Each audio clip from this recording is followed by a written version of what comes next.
Hai, Assalamualaikum dan selamat pagi.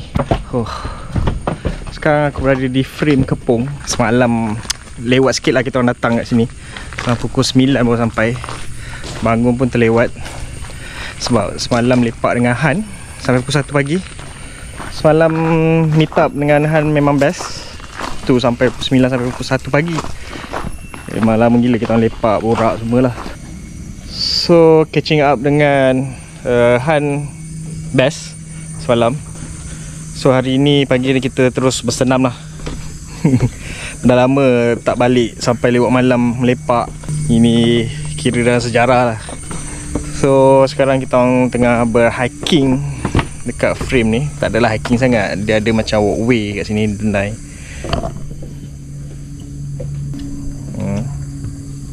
So kita nak cari sky bridge. Okay guys, hari ni kita punya aktiviti adalah untuk pergi skywalk Jejantas Rimba dekat frame Kepong. So sebelum kita naik, kita kena beli tiket dekat situ. Jom.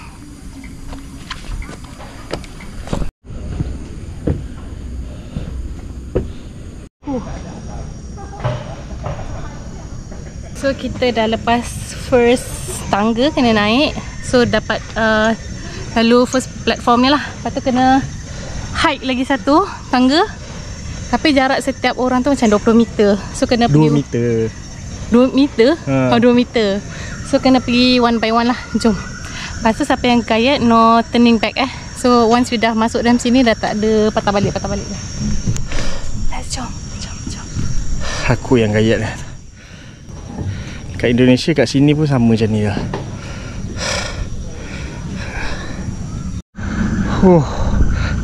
Tinggi bai. Atas pokok sekarang.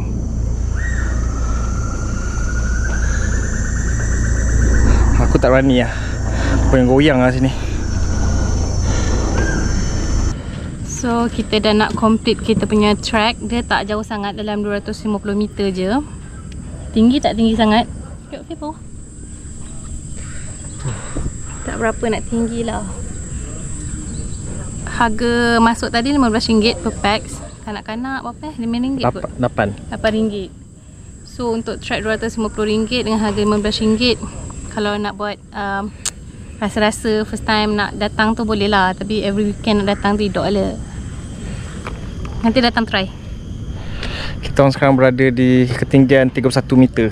Dia ada lagi tinggi 50 meter, tapi dia kena tambahan tiket RM5. Kita orang tak ambil. Sana tu. Tu 50 meter. Ni sekarang 31 meter. Macam mana nak melawan sifat gayat ni? Susah. Aku yang berbuluh macam jogging.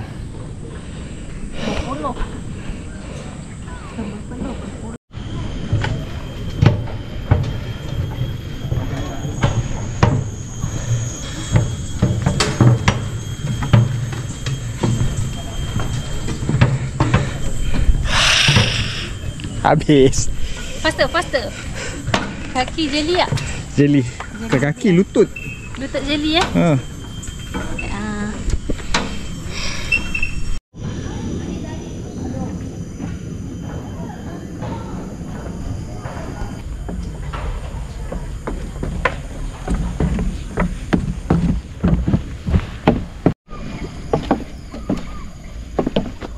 Kanan ni.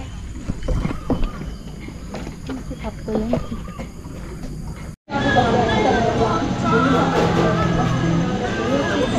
Agak